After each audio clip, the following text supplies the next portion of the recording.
চাপ প্রয়োগের চেষ্টা করছে কিনা? না, বিষয়টি চাপ প্রয়োগ না, বিষয়টি হচ্ছে একটি গণতান্ত্রিক রাজনৈতিক দল হিসেবে যেহেতু আমরা একটা ডেমোক্রেটিক ট্রান্সফরমেশনের দিকে যাচ্ছি এবং যে সংস্কার বলি আমরা যাই বলি না কেন, যেগুলোই করা হচ্ছে না কেন সেগুলো একটা ডেমোক্রেটিক ট্রান্সফরমেশনের জন্যই করা হচ্ছে। তো সেই জায়গা থেকে বিএনপি যে বিষয়টি বলছে তারা 5 আগস্ট বা 3 মাস বা 2 মাস তাদের জায়গা থেকে তারা সেটাই চাইতেই পারে, সেটা কোনো সেই জায়গা থেকে তাদের জায়গা থেকে আমি কোনো সমস্যা দেখছি না।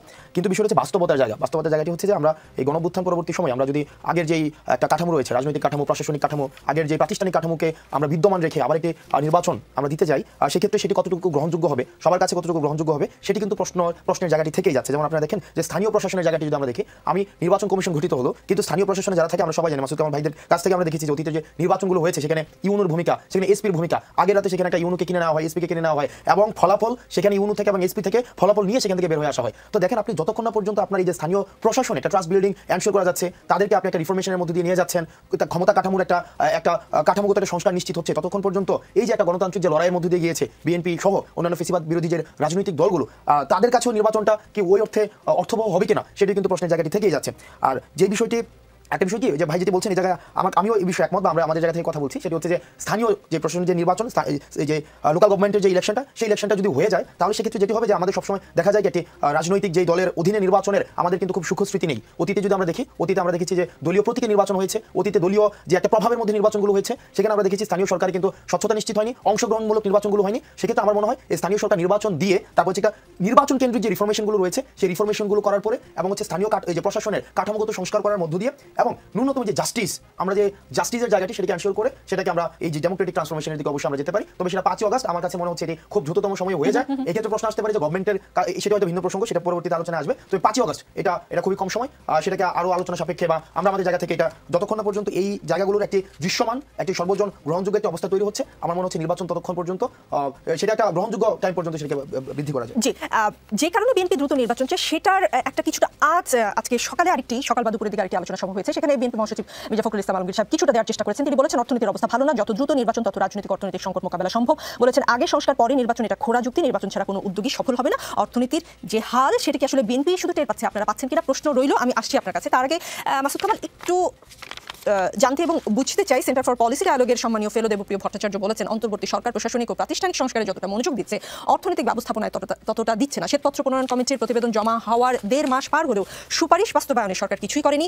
অবিবেচনাপ্রসূতভাবে ভ্যাট বাড়ানো হচ্ছে, বলেছেন প্রবৃদ্ধির হার ধীর হয়ে পড়ছে, আবার বেসরকারি খাতে বিনিয়োগ হচ্ছে না।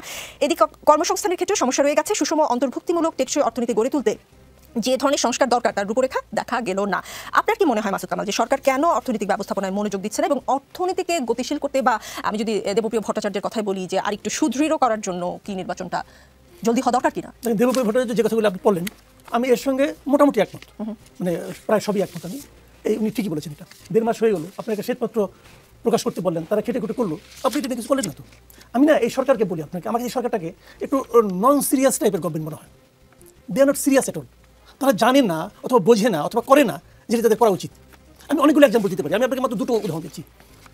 এই বৈষম্যবিরোধী ছাত্র আন্দোলনের একজন লিডার আমাদের এখানে আছেন, সরি, ওনারা একটা ঘোষণা দিলেন যে ওনারা 31 ডিসেম্বর একটা প্রোক্লেমেশন অফ রেভলিউশন তারা প্রকাশ করবেন। প্রথমে তারা সরকার বললো যে এটা একটা ব্যক্তিগত উদ্যোগ, এর সঙ্গে আমরা নাই। 2 দিন পরে সিচুয়েশন বুঝতে পারলো কি ঝামেলা হতে পারে, বুঝে টুঝে বললো ঠিক আছে আমরাই করবো, জাতীয় ঐক্যমতের বিরুদ্ধে করবো, মাধ্যমে করবো। ছাত্ররা মেনে নিল। তার কেন মেনে নিল? কারণ তারা সরকারের উপর আস্থা রাখলো, ভরসা রাখলো। সরকার পলিটিক্যাল পার্টিগুলি নিয়ে বসলো। কবে বসলো? ছাত্ররা একটা আলটিমেটাম দিয়েছিল যে 15 জানুয়ারির মধ্যে করতে হবে। তার কবে বসলো? 16 তারিখে। কেন তারা এই 15 দিন বসলো না কেন? তাহলে তারা কি বোঝাতে চাইলো যে তোমাদেরকে আমরা কোনো গুরুত্বই দিচ্ছি না? এটা বোঝাতে চাইলো? এটা তুমি বোঝাতে চাও তাহলে তুমি সরাসরি আলাপ করো, তুমি ছাত্রদের ডেকে বলো যে তোমাদের এই যুক্তিগুলি ঠিক না, এটা প্রয়োজন নাই কোনো, তুমি এটা বলছোও না। আবার ওদের যে আলটিমেটাম সেটাকে তুমি ইগনোর করছো কেন? এই যে একটা আমি ধরলাম বৈষম্য ছাত্র আন্দোলন কেউ না, 10-12 জন ধরে নিচ্ছি, আমি একদম উইক, আমি তাও ধরে নিচ্ছি হাইপোথেটিক্যালি, ওরা পাত্তা না দেওয়ার মতো তাও ধরলাম। কিন্তু এরা তো একটা দাবি তুলেছে, এই দাবিটা যদি এতই গুরুত্বহীন হলো তাহলে তোমরা কেন বললা যে আমরা করবো? ওরাই করতো, পারলে পারতো, না পারলে আনা পারতো, দেখতাম মাঠে কি হয়। তুমি ওইটাকেও ভয় পাও, আবার থাপ থুপ দিলা, বিয়ে তুমি কিছু করলা না। আর যেটা সে করছে 16 তারিখে ওটা কিছু হয়েছে কিছু হোয়াটসঅ্যাপে মেসেজ পাঠায় আপনি আসেন, কেউ আসে কেউ আসে না। এবার যারা আসে তারা কি বলে গেলো? কোনো পথ দেখাই গেল না। তাহলে কি হলো? ওরা যে দাবিটা তুললো এই দাবিটাকে গুরুত্ব দেওয়া হলো না। কেন দিল না?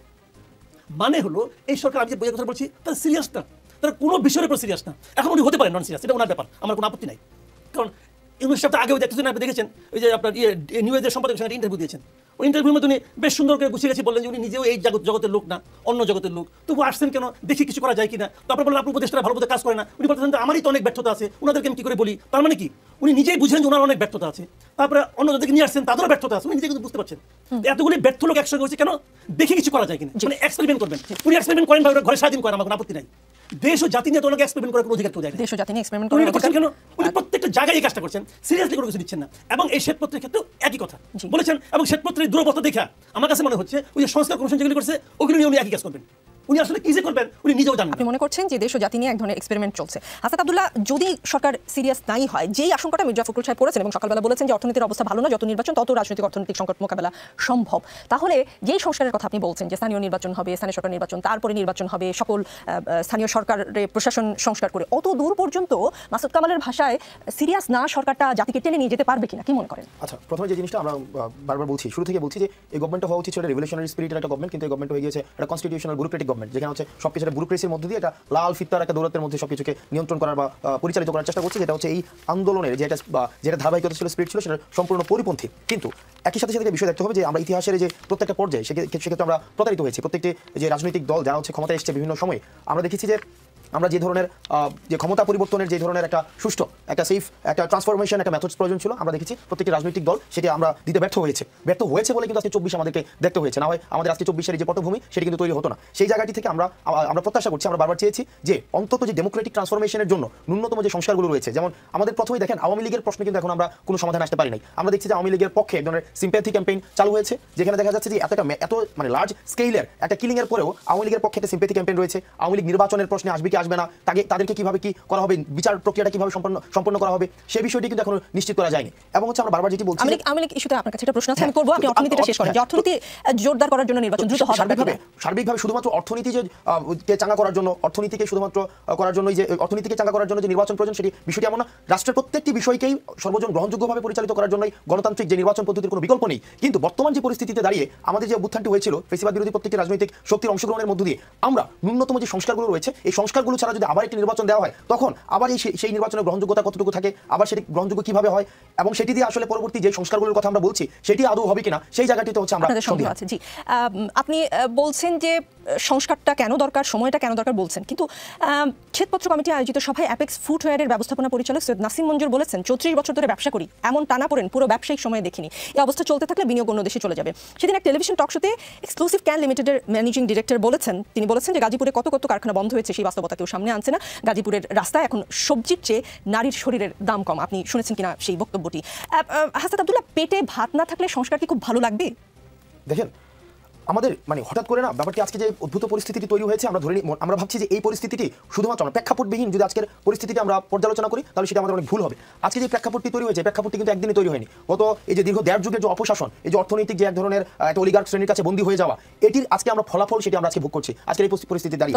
আমি আপনাকে একটা এক্সাম্পল দিচ্ছি। যেমন আমাদের রমজানে খেজুর আমদানি করতে হয়, এবং আমাদের দেশে খেজুর আমদানি করার ক্ষেত্রে যেই দুইটি কোম্পানি হচ্ছে খেজুর আমদানি করে, এই দুটি হচ্ছে এই গণঅভ্যুত্থানের যে ধরনের নির্যাতন নিপীড়ন চালিয়েছে সেটির প্রত্যক্ষ মদতদাতা।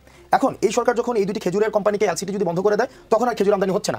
আবার তাদেরকে যদি আবার হচ্ছে মামলা না দিয়ে এলসি খোলার যে ধারাবাহিকতা অব্যাহত রাখে, তখন আবার তাদেরকে বিচারের আওতায় আনার যে প্রক্রিয়াটি, সেই প্রক্রিয়াটি কিন্তু প্রশ্নবিদ্ধ হচ্ছে। তাহলে দেখেন একটা প্যারাডক্সিক্যাল এখন একটা সিচুয়েশন, আমি যদি খেজুর আমদানি বন্ধ করি, এখন আবার এই দুইটি কোম্পানি ছাড়া আর কেউ খেজুর আমদানি করে না। এবং ঠিক একই ক্ষেত্রে রিফাইনারি অয়েলের ক্ষেত্রে যে ইডিবল যে অয়েলের ক্ষেত্রে এটি হয়েছে, সেটা মাত্র 2টা একটি কোম্পানিকে দেওয়া হয়েছে, এবং তাদের কেমনভাবে হচ্ছে প্যাট্রোনাইজ গভর্নমেন্ট করেছে, এই 2টা একটা কোম্পানির বাইরে অন্য কাউকে দেওয়া হয়নি। এই যে দেখেন ব্যবসায়িক ক্ষেত্রটাকে এমনভাবে পুঞ্জীভূত হয়েছে, যেটির কারণে আমরা দেখেছি 3 আগস্টে একদম সবাই একসাথে বায়াত গ্রহণ করেছে হাসিনার কাছে গিয়ে, যে আমরা আপনাকে সমর্থন দিব এবং এই জঙ্গিবাদ অপতৎপরতা, অর্থাৎ এই জুলাই গণঅভ্যুত্থানকে কিন্তু তারাই জঙ্গিবাদ এবং অপতৎপরতা হিসেবে হচ্ছে সেখানে সাব্যস্ত করেছিল।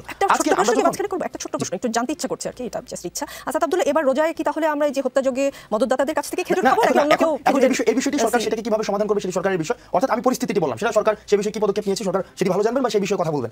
এখন দেখেন আজকে যে অদ্ভুত পরিস্থিতি তৈরি হয়েছে, যে ব্যবসায়িক যে একটা অলিগার্ক শ্রেণী তৈরি হয়েছে, সেখানে কি আপনি বলতে পারবেন যে এখানে একটা উন্মুক্ত বাজার প্রতিযোগিতা সেখানে নিশ্চিত নিশ্চিত করা হয়েছে সেটা নিশ্চিত করা হয়নি, বরং যেটি করা হয়েছে আওয়ামী লীগ পন্থী যারা আওয়ামী লীগকে পৃষ্ঠপোষকতা দিয়েছে, এটা সব ধরনের ব্যবসায়িক শ্রেণীকে দেখা গিয়েছে কি হাসিনা এক ধরনের পুঞ্জীভূত করেছে, এবং সেখানে দেখেছি কি এই যে দুইটা কোম্পানিকে, একটা কোম্পানিকে, তিনটা কোম্পানিকে, অ্যাসালামের মতো আমরা দেখেছি গ্রুপকে, সেখানে আমরা লক্ষ লক্ষ কোটি টাকা হচ্ছে বিদেশে পাচার করেছে। তো সেই জায়গা থেকে এই যে পরিবর্তনটাকে যদি আমরা একটা ইতিবাচক পরিবর্তনের দিকে যেতে চাই, সেক্ষেত্রে আমাদের একটা সময় প্রয়োজন। দেখেন অগাস্টের পরবর্তী সময় বিষয়টা এমন হয়নি যে নতুন করে সমস্যা সৃষ্টি হয়নি, বরং সরকারের প্রত্যেকটা কাজে সেখানে বাধা দেওয়া হয়েছে। আমরা এমনভাবে বিষয়টা ব্যাখ্যা করছি যে 8ই অগস্ট সরকার গঠন করেছে, আজকে পর্যন্ত সরকার নতুন কোনো পরিস্থিতি সৃষ্টি হয়নি। যেমন আমি আপনাকে ডিসেম্বরের একটা তথ্য দিচ্ছি, ডিসেম্বর পর্যন্ত শুধুমাত্র ঢাকা শহরে 184টা সেখানে আন্দোলন পরিচালিত হয়েছিল, প্রত্যেকদিন সেখানে আন্দোলন রয়েছে। আমরা দেখতে পাচ্ছি যে এই যে রাষ্ট্রের একটা এই যে বিশাল একটা প্যারাডাইম শিফট হয়েছে, গভর্নমেন্ট কিন্তু ইনস্ট্যান্ট, এখানে অনেকগুলো সমস্যা রয়েছে। একটি হচ্ছে 15 বছরে যে সমস্যাগুলো সৃষ্টি হয়েছে সেগুলোকে মোকাবেলা করা, বর্তমানে প্রতিনিয়ত যে সমস্যাগুলো সৃষ্টি হচ্ছে সেগুলোকে মোকাবেলা করা। আমি কথায় আসছি, দেখেন কিন্তু এই জায়গায় এটি দুঃখজনক যে গভর্নমেন্ট আমাদের যে প্রম্পট অ্যাকশনের প্রয়োজন ছিল, দ্রুতগতিতে অ্যাকশনের প্রয়োজন ছিল, আমরা দেখছি সেখানে কোনো না কোনোভাবে একটা কম্প্রোমাইজের একটা বিষয় রয়েছে। যেমন আমরা এসএসএফ এর ডিজির বাসা থেকে দেখলাম যে আওয়ামী লীগের এক নেতাকে উদ্ধার করা হয়েছে। এই যে রাষ্ট্র ব্যবস্থার সব জায়গায় এক ধরনের ছাত্রদেরকে ঢাল বানিয়ে এক ধরনের প্রতারণা করা হচ্ছে, এই বিষয়টিকে আমিও সন্দেহ করছি। তবে আমার কাছে মনে হয় যে নির্বাচন একটি অবশ্যই নির্বাচনের মধ্যে দিয়ে উত্তরণ সম্ভব, তবে সেটি যে অগাস্টের মধ্যে নির্বাচন দিলে, সেপ্টেম্বরের মধ্যে নির্বাচন দিলে সেটি গ্রহণযোগ্য হবে না, সেটি মাসুদ ভাই বলেছেন। আমাদের কাছে যে বিষয়টি মনে হয়, আমরা বারবার যেটি বলছি, আমরা এই যে ছাত্র জনতা যারা রাস্তায় নেমে এসেছিল, আমরা দেখেছি আমরা এখানে একটা যৌক্তিক সংস্কারের মধ্য দিয়ে নির্বাচন কেন্দ্রিক যে যৌক্তিক সংস্কারগুলো রয়েছে, ন্যূনতম সেখানে বিচারটিকে নিশ্চিত করা, আমরা বারবার বলছি বিচারটিকে নিশ্চিত করা, সেখানে নির্বাচন কেন্দ্রিক যে সংস্কারগুলো রয়েছে, মাঠ প্রশাসন, স্থানীয় প্রশাসন, পুলিশ, এই যে তারপর হচ্ছে যে জুডিশিয়ারি, এই বিষয়গুলোকে সংস্কার করে দিয়ে তারপর হচ্ছে নির্বাচনের দিকে যাওয়া যেতে পারে। তবে অর্থনৈতিক যে জায়গাগুলো রয়েছে, অর্থনৈতিক জায়গা থেকে আমাদের যে অর্থনৈতিক যে উত্তরণের পথে এক্ষেত্রে আমাদের গভর্নমেন্টের প্রতি আমরা যে হঠাৎ করে ভ্যাট বাড়িয়ে দিয়েছি, সেটিকে আমরা ইতিবাচকভাবে দেখছি না। আমার কাছে মনে হয় গভর্নমেন্টের এই বিষয়ে আরো দ্রুততম সময়ের মধ্যে এই বিষয়ে প্রম্পট অ্যাকশন নেওয়া উচিত। মাসুদ কামাল, আজ বিএনপির ভারপ্রাপ্ত চেয়ারম্যান তারেক রহমান বলেছেন সামনে নির্বাচন এত সহজ নয়, আপনারা যত সহজ ভাবছেন, নেতাকর্মীদের উদ্দেশ্যে বলেছেন। তারেক রহমান কি কর্মীদের সতর্ক করলেন? মানে যদি সতর্ক করে থাকেন সেটা তো ডেফিনেটলি একটা স্মার্ট মুভ বা smart way of doing politics, নাকি তিনি কোনো ষড়যন্ত্রের গন্ধ পাচ্ছেন? কোনটা মনে হয়? তারেক রহমান সাহেবের আমাদের চেঞ্জ দেখেছিলাম আমার বিবেচনায় আর কি, এর মাঝখানে আমার মনে হয়েছিল উনি অনেকটাই যেন আগের মতো নয়, একটু পরিবর্তন হয়েছেন এবং মানুষ কি চায় সেরকম করার চেষ্টা করছেন। কিন্তু ওনার সবচেয়ে বড় সমস্যা জানেন, ধরা যাক আমি একজন বিএনপির খুবই অনুগত লোক, বিএনপিকে ভালোবাসি, ধরা যাক হাইপোথেটিক্যালি, আমি যদি প্রশ্ন করি আমার নেতা বিদেশে কেন, উনি কী জবাব দেবেন? উনি কেন বিদেশে? ওইখানে বসে বসে উনি দেশের জনগণকে জ্ঞান দিচ্ছেন, আপনারা এটা করেন না, আপনারা সেটা করেন না, আপনি জ্ঞান আমি শুনবো কেন? আপনি জ্ঞান আপনি জ্ঞান না শুনলে আমার নগদ লাভ। প্রত্যেকটা প্রত্যন্ত অঞ্চলে আপনি যান, আমি তো কিছু খোঁজখবর রাখি রে ভাই, গ্রামাঞ্চলে আওয়ামী লীগ যে সমস্ত জায়গায় চাঁদাবাজি করতো সবগুলো এখন বিএনপি লোকজন দখল করে বসে আছে। তারা কেমন বিদেশে বসে বলতেছে তোমাকে বহিষ্কার করবো, এটা করবো, এটা করবো, এই নির্বাচন সহজ হবে না, কঠিন হবে। এই কথা তো গত নির্বাচন আগে আওয়ামী লীগের সভানেত্রী বলছে, শেখ হাসিনা বলে নাই এই নির্বাচন কিন্তু আগের মতো হবে না, কঠিন হবে, বলছে কি আসে যায়? অত এই দেশের মানুষের কি আসে যায়? উনি ওখানে বসে বলতেছেন, ওনার কথা কি আসে যায়? বলেন আপনি আমাকে। ওই লোক যে বিএনপি এখন যে চাঁদাবাজি করতেছে, ওকে ওনার কথা শুনে নিয়ে চাঁদাবাজি বন্ধ করছে? ভাই ওরা তো আল্লাহর কথাই শুনে না, আল্লাহরা বলে নাই যে তুমি চাঁদাবাজি এ করো না, ওটা শুনে তো তার কথা শুনবো? ওনার এখন উচিত দেশে এসে পুরা দেশে ঘোরা। উনি ইংল্যান্ডের আরাম ছেড়ে দেশে আসতে চায় না। ভাই কি হবে আমি বুঝতে পারি না, এরাই তো আমাদের আগামী দিনের একান্ডারি হবে। কোনো লজিক নেই, ওনার বিরুদ্ধে কোনো মামলা নাই। আগে বলা হতো যে ওনার বিরুদ্ধে মামলা আছে, ওনাকে জেলে ঢুকাই নিয়ে শেখ হাসিনা মাইরা ফেলাবে। এখন উনি কি বলবে? ব্যাখ্যা দেখ। আমি ওনার কাছ থেকে ব্যাখ্যা জানতে চাই। উনি ব্যাখ্যা করবেন যে এই কারণে আমার জন্য দেশ নিরাপদ না। এত কিছুর পর এই বাস্তবতাতেও, বর্তমানে এই অবস্থাতেও উনি যদি মনে করেন এই দেশ ওনার জন্য নিরাপদ না, তাহলে এই দেশে আমি আপনি কিভাবে থাকবো? এই দেশে ওনার কর্মীরা নেতারা কিভাবে থাকবে? তারা তো থাকতে পারছে, আপনি আসেন না কেন? আমি ওনার কথা শুনি না, আগে শুনতাম খুব মন দেওয়া, মাঝখানে খুব মনে শুনতাম যে লোকে ভালো ভালো কথা বলতেছে, এই কথা আমার কি অর্থ আছে? আমার কাছে কোনো অর্থ বহন করে না। এখন পরিষ্কার কথা ভাই, আপনি দেশকে ভালোবাসেন, আপনি দেশের পালস কি বুঝতে পারেন? আপনি যদি আমার পালস বুঝতে চান, হয় আমার নারী ধরতে হবে অথবা একটা নল দিয়ে হলো আমাকে ধরতে হবে। তো আপনি দূরে বসে বসে আমার পালস বুঝতেছেন, আপনি যত বড় ডাক্তারই হন না কেন পারবেন না ভাই। এটা হয় না, মানে স্ট্যাথোস্কোপ যদি হয় তাহলে হয়তো সম্ভব। নল লাগবে, ডন লাগবে। জি, রাজনীতিতে বিরতি বলে কিছু নেই, ফিরছি একটু পরে, আমাদের সাথেই থাকুন। দেখছেন রাজনীতি, আমাদের সঙ্গে হাসনাত আব্দুল্লাহ আছেন। হাসনাত আব্দুল্লাহ, আওয়ামী লীগের ভবিষ্যৎ রাজনৈতিক দলগুলো ঠিক করবে জানিয়ে প্রেস সচিব শফিকুল আলম বলেছেন দলটিকে নিষিদ্ধ করার পরিকল্পনা বর্তমান সরকারের নাই। আপনি তো বলেছেন হয় আওয়ামী লীগ থাকবে দেশে, না হয় আপনারা থাকবেন। সরকারের অবস্থান তাহলে কোন দিকে গেল? দেখেন বর্তমান পরিস্থিতিতে দাঁড়িয়ে, আজকের এই পরিস্থিতিতে দাঁড়িয়ে যে আওয়ামী লীগ পলিটিক্যালি ফাংশন পরবর্তীতে করবে কিনা, এই প্রশ্নটি আসার পূর্বে আগে এটিকে আমাদের নিশ্চিত করতে হবে Awami League as a party যে ক্রাইমগুলো করেছে সেই ক্রাইমগুলোর বিচার নিশ্চিত হবে।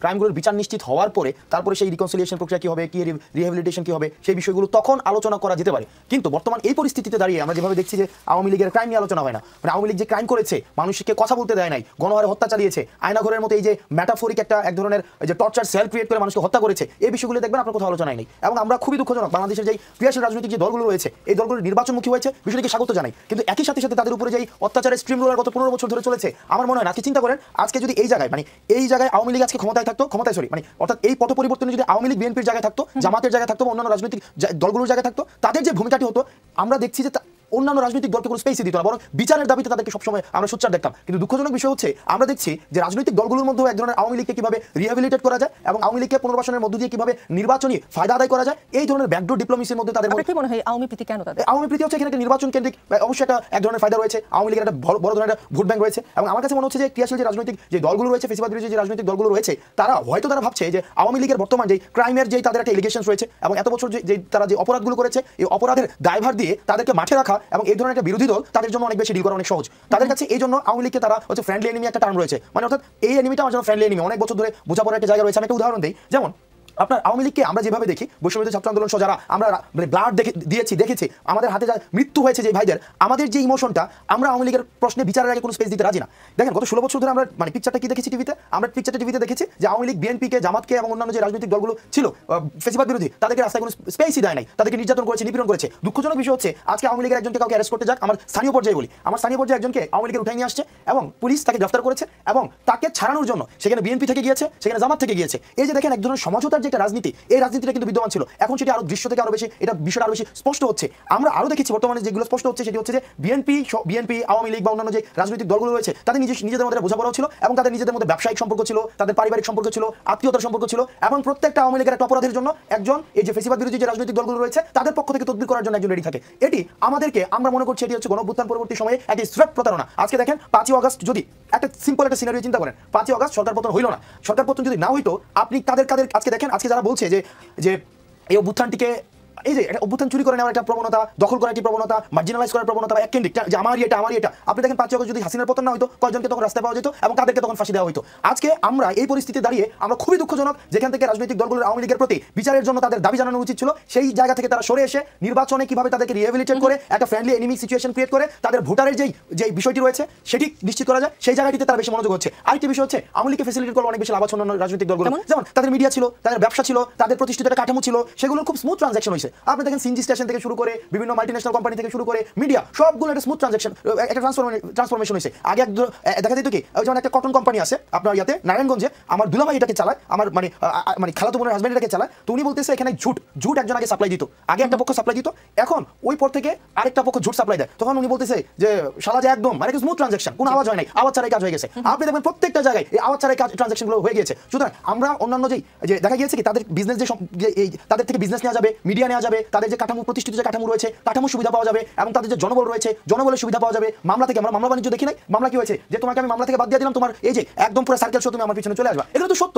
একদম দিনের মানে একদম সত্য। কিন্তু দুঃখজনক বিষয় হচ্ছে মাসুদ কামাল ভাইদের মতো যারা রয়েছে, যারা বিগত ফেসিবাদের সময় এই যে আওয়ামী লীগ তাদেরকে বলেছে তারা বিপক্ষে কথা বলছে এবং তাদেরকে শত্রু বানিয়েছে এবং তাদের উপরে বিভিন্ন সময় হচ্ছে বিভিন্ন সেন্সরশিপ এসেছে, আমরা তাদের জায়গা থেকে আমরা দেখেছি তারা এই বিষয়টা তেমন একটা, তাদের জায়গা থেকে তারা খুব বেশি ভোকাল না। আমরা প্রত্যাশা করি তাদের জায়গা থেকে আমরা যাদেরকে দেখেছি গত 15-16 বছর স্রোতের বিপরীতে গিয়ে এই আওয়ামী লীগের বিরুদ্ধে, ফেসিবাদের বিরুদ্ধে কথা বলেছে, আমরা চাই তাদের বিচারের নিশ্চিতের জন্য, তাদের রিহ্যাবিলিটেড কি হবে সেটা পরের বিষয়, আগে কিভাবে বিচার নিশ্চিত হবে এবং আওয়ামী পরবর্তীতে এখন যে অপশাসনগুলো শুরু হয়েছে তাদেরকে সমাজে যেভাবে নরমালাইজ করা হচ্ছে, সিম্পাথাইজ ক্যাম্পেইন যেটা চালু হয়েছে সেটির বিষয়ে তারা সর্বাবস্থান নেবে। জি, মাসুদ কামাল সাহেবরা কি নিয়ে কথা বলবেন সেটা একান্তই তাদের ব্যক্তিগত বিষয়, তারা কি নিয়ে কথা বলবেন সেটা নিশ্চয়ই মিসইন্টারপ্রেট হতে পারে, যেমন কলম ভেঙে দেওয়াটা মিসইন্টারপ্রেট হয়েছে, যেমন আপনি ভাবতে পারছেন চাপাই দিছি না, সেটা আমাদের প্রত্যাশা। যেমন আমি কি বিষয়ে কথা বলবো এটা আমার নিজস্ব বিষয়, অবশ্যই নিজস্ব বিষয়, কিন্তু আমি কি বিষয়ে কথা বলবো সেটা আপনার একটা প্রত্যাশা থাকে, মানুষের একটা প্রত্যাশা থাকে, আমি প্রত্যাশার জায়গাটা বলেছি। প্রেস সচিবের কথা যখন আসলো, প্রধান উপদেষ্টা প্রেস সচিব শফিকুল আলম সামাজিক যোগাযোগ মাধ্যমে তার সম্পদের হিসেব দিয়েছেন, খুবই সাহসী কাজ, এটা নিয়ে প্রশংসা সমালোচনা দুটোই চলছে। আপনারা সম্পদের হিসাব দিবেন না, কারণ আপনাদের নিয়েও কিন্তু লোকের সন্দেহ। আরেকটা সাথে একটু প্রশ্ন যে আপনি তো অনলাইনে আপনার ইংলিশ যে ক্লাস সেটা দেখছিলাম আমি আজকে, সেখান থেকে একটা শব্দ শিখেছি, এমবি ডেক্সটেরাস, মানে মেধাবী। জি, আপনি মেধাবী, কিন্তু স্কুল অফ এক্সিলেন্স সেটা কেমন চলছে? জি, আচ্ছা, আমি ওইটার কথাই জানি। এটাই কি আপনার আয়ের একমাত্র মানে উপায় কিনা? না, আমি 2017 সাল থেকে ইনকাম করি। আমি 2017 সালের 2016 সালের সেপ্টেম্বরে হচ্ছে আমি ইউনিভার্সিটিতে চান্স পাই, আর 2017 সাল থেকে আমি ইনকাম করি। আমার প্রথমে প্রকাশনী ছিল, এই প্রকাশনী থেকে আমার নিজের এখন বই আছে এবং পরবর্তীতে আমি হচ্ছে যে শেডিউল এডুকেশনের যে কোচিং সেখানে আমি পড়ানো শুরু করি এবং সেখানে আমার ঢাকা ইউনিভার্সিটি 2000 মানে আমার অনেক স্টুডেন্ট আছে, আজকে মেডিকেলের রেজাল্ট দিয়েছে, সেখানে আমার স্টুডেন্ট আছে এবং আমি এখনো পড়াই। আমি এখনো দেখা যাচ্ছে আমার আরো 2টা ক্লাস বাকি আছে আছে প্রতিষ্ঠানে ঢাকা ইউনিভার্সিটি পরীক্ষা, আমি দেখা যায় ফজরের পরে 6টা 7টার দিকে আমি ক্লাস নেই, এবং আমার যে ইনকাম সোর্স রয়েছে সেই ইনকাম সোর্সের যে মূল অংশগুলো সেটা হচ্ছে প্রথমত হচ্ছে প্রকাশনী, দ্বিতীয় হচ্ছে এখনো আমি পড়াই, প্রকাশনীতে আমার ইনভেস্টমেন্ট রয়েছে, এবং হচ্ছে তারপর প্রকাশনী নাকি কয়টা প্রকাশনী? একটা প্রকাশনী। তারপর হচ্ছে আমার 2টা অনলাইন প্রতিষ্ঠান রয়েছে, একটা প্রতিষ্ঠানের ডিরেক্টর আমি। এখন প্রশ্ন করতে পারেন সেগুলো কি আন্দোলনের পরে হয়েছে কিনা? না, সেগুলো আন্দোলনের পরে না। যেটা আমি ডিরেক্টর সেটা হচ্ছে 2023 সালের জুন মাসে সেটা আমি হচ্ছে চুক্তিবদ্ধ হয়েছে, এবং সেখানে আমার একটা ইনভেস্টমেন্ট রয়েছে। তারপর হচ্ছে আরেকটা প্রতিষ্ঠান আমি পড়াই, অনলাইন প্রতিষ্ঠানে আমি পড়াই, সেখানেও হচ্ছে আমি কোর্স বিক্রি করি, আমার কোর্স বিক্রি করি, এবং এই কোর্স থেকে রেকর্ডেড কোর্সও সেখানে বিক্রি হয়, এবং সেখানে লাইভ কোর্সও বিক্রি হয়। এগুলো হচ্ছে আমার ইনকাম সোর্স। এবং আমি রাজনৈতিক দল পরবর্তীতে যদি আমরা করি হই বা রাজনীতিতে যদি আমি যাই বা খুব দ্রুততম সময়ে আমার যে ইনকাম রয়েছে, আমার বাবার যে ইনকাম রয়েছে, আমার স্ত্রীর যে সম্পদ রয়েছে, বা আমার মা এবং অত ফার্স্ট হ্যান্ড রিলেটিভ যাদের রয়েছে, আমি সেটাকে অবশ্যই প্রকাশ করবো। সেক্ষেত্রে একটা বিষয় রয়েছে, দেখেন আমি যখন ইনকাম, ওই যে শফিক ভাইয়ের যে ইনকাম সোর্স দিয়েছে, তো আমাদের ক্ষেত্রে যেটা হচ্ছে, আমি স্টুডেন্ট অবস্থায়, আমি কিন্তু জাস্ট মানে ইউনিভার্সিটি লাইফ শেষ করেছি, তো আমাদের ক্ষেত্রে দেখা গিয়েছে কি অনেক ট্রানজাকশন আমাদের হাতে নিতে হয়েছে। যেমন আমি কোচিং এ ক্লাস নিতাম, 15,000 টাকা দিতে, এটা আমি হাতে নিয়েছি, এটা কিন্তু আমার কোনো হিসাব নাই। বা ট্যাক্সের যে বিষয়গুলো এখন আসছে, তখন কিন্তু এই বিষয়গুলো এখন আসেনি, মানে ওই সময় পর্যন্ত আসেনি। সুতরাং এই জায়গাগুলো স্পষ্ট করে, এবং যেটাকে একদম স্বচ্ছভাবে আমরা আমার ব্যক্তিগত আমার যে ইনকাম সোর্স রয়েছে সেটাকে অবশ্যই আমি প্রকাশ করবো। কারণ একটা মানুষ মনে করছে যে আমরা হয়তো আন্দোলন পরবর্তী সময় আমাদের টাকা হয়ে গিয়েছে, এই হয়ে গিয়েছে, সেটা কম্পারেটিভ যে আলোচনাটা তখন হতে পারে। তবে আলহামদুলিল্লাহ আমি আমার জায়গা থেকে 2017 সাল থেকে আমি সচ্ছল, তখন থেকে আমি পরিবার চালাই, এবং তখন থেকে একটা সমাজে বেঁচে থাকার জন্য। আপনি যদি নির্বাচনে রাজনৈতিক দল করেন এবং নির্বাচনে দাঁড়ান, তখন আপনি না আমি এখনই দেব, মানে এখন বলতে হচ্ছে আমি এই মাসের শেষের দিকের মধ্যে হচ্ছে আমি আমার যে আয় বিবরণী, মানে আমার যে ইনকাম রয়েছে, আমি ইনকাম প্রকাশ করবো। এবং আমার ইনকামের সোর্স জানার জন্য আমি প্রকাশ করার আগে আপনারা আমার প্রতিষ্ঠানগুলো যেগুলো রয়েছে সেগুলোকে সার্চ করলে দেখবেন যে সেগুলোর হচ্ছে সেগুলোর অর্থ কি পরিমাণ ইনকাম করে প্রতি বছর 5 মাস আগে আপনার আয় কত ছিল, আপনার সম্পদ কত ছিল, আর 5 মাস পরে কত, সেটা তফাৎ জানতে পারবেন। সেটা আপনি এখনো যদি সার্চ করেন যে স্কুল অফ এক্সিলেন্সের কোর্সগুলোতে কি স্টুডেন্ট মানে কতজন কিনেছে, সেখানে লেখা আছে কতজন কিনেছে এই কোর্সটা, এবং সেটার সাথে যদি আপনি কোর্সের দাম কত সেটা গুণ দেন, এবং সেটা 10% আমি পাই, এবং ডিরেক্টর অ্যালাউন্স বাবদ আমি প্রত্যেক মাসে 90,000 টাকা পাই। এখন থেকে না, এই যে স্কুল অফ এক্সিলেন্সের ডিরেক্টর অ্যালাউন্স বাবদ আমি একদম নরমাল ইনকাম নিয়ে কথা, আমার তখন থেকে 90,000 টাকা হচ্ছে ডিরেক্টর অ্যালাউন্স প্রত্যেক মাসে 2023 সালের জুন থেকেই, এবং বছর শেষে যে ইনকাম হয় সেটা 10% আমি পাই। এবং যদি আমি ক্লাস নেই, মানে আমার প্রতিষ্ঠান যেটা আমি ডিরেক্টর, সেটা যে আমি যদি ক্লাস নেই, প্রত্যেক ক্লাসের জন্য আমার 10,000 টাকা সেখানে হচ্ছে আমাকে দেওয়া হয়। আর যদি ক্লাস না নেই, ফ্রিল্যান্সিং অন্য কাউকে দিয়ে ক্লাস করায়, সেক্ষেত্রে শুধুমাত্র বছর শেষে আমার যে মোট লাভের আমি 10% পাই। আর আরেকটা প্রতিষ্ঠান যেটা এসিএস, আমি বলছি এসিএস আমি পড়াই, সেখানে ইংলিশ কোর্সটা এই বছর প্রায় আমার 16,000 স্টুডেন্ট কিনেছে। সেক্ষেত্রে মোটামুটি পুরো কোর্স 8 কোটি টাকার বেশি বিক্রি হয়েছে, সেখান থেকে আমি প্রায় 50 লাখ টাকার মতো হচ্ছে আমি এই কোর্স শেষে পাবো। কারা কিনেছে সেটা তো জানা যাবে। আপনি চাইলে আপনি নিজেও কিনতে পারবেন, আমি আশা করি আপনি নিজে কিনবেন। কোন 17,000 আসলে 17,000 মানুষ কিনেছে কিনা সেটা এখন দেখতে পারবেন, এবং এটাকে প্রচার হয়ে গেল যমুনা টেলিভিশনে, যেখানে 1 সেকেন্ডের মানে 1 মিনিটের একটা বিজ্ঞাপন দিতে 70,000 টাকা লাগে, সেখানে আমার 2টা প্রতিষ্ঠানের বিজ্ঞাপন হয়েছে, 2টা প্রতিষ্ঠান স্কুল অফ এক্সিলেন্স এবং এসিএস। না, সেই সুযোগটা আপনাকে দেওয়া উচিত।